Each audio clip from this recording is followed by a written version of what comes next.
Construire une ville avec des infrastructures modernes, oui, mais certainement pas au détriment de l'éducation.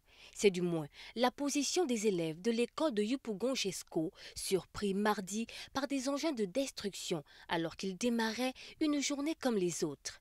Nous on était à l'école et puis ils sont venus, machine est venue, puis on dit on a sorti.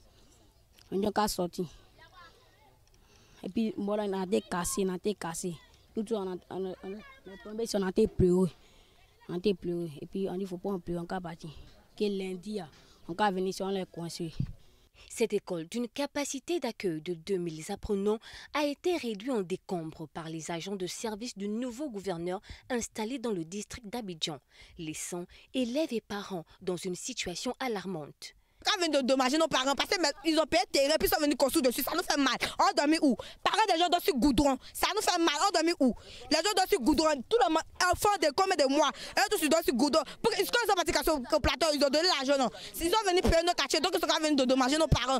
On dort dehors, et là va dormir dehors, comment on peut pas se concentrer en classe. Elle fréquente ici, son école était cassée. Et bien, elle fait ce de son école là, ça coûte 60 000, sans compter les fournitures.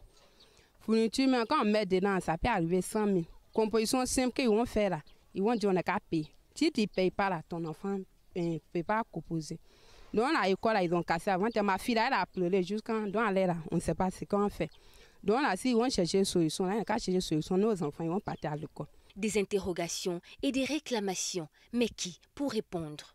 Faut-il aussi ajouter que c'est sans préavis que cette école a été détruite, à en croire les révélations du fondateur. J'étais en course à Sipores, pendant qu'un de mes enseignants m'a appelé pour dire, bon, vraiment, ils sont arrivés avec les machines. Mais je lui ai dit que non, mais nous n'avons pas reçu de préavis pour dire que l'école sera détruite. Donc nous n'avons rien reçu. Donc, soyez tranquille.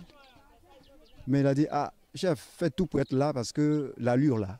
Donc, voilà que je me suis défait de mes courses et je suis arrivé effectivement. On est arrivé effectivement, je l'ai remonté. Vous voyez que les portes sont ouvertes, voyez, tous les documents sont là. Des élèves, les documents des enfants, les ordinateurs et les bureaux et tout.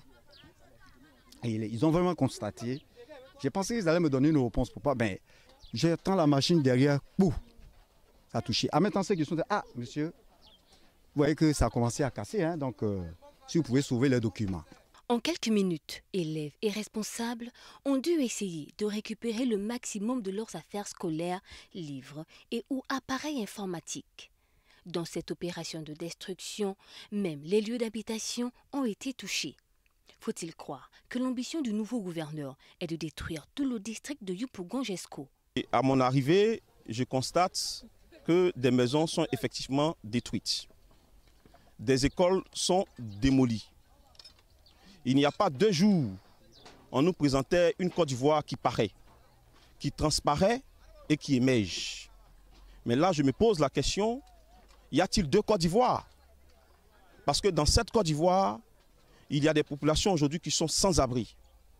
Il y a des rêves qui ont été brisés.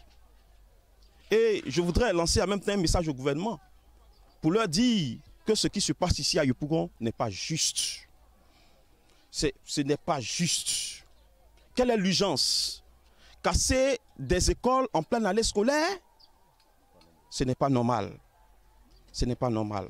Aujourd'hui, toute une population est dans le désarroi.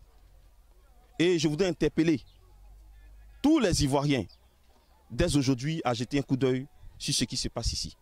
Une image bien différente de la Côte d'Ivoire dont le ministre de la Jeunesse et de l'Insertion professionnelle et du service civique, Mamadou Touré, faisait le bilan satisfaisant d'une année 2023 marquée par le sceau de l'année de la jeunesse.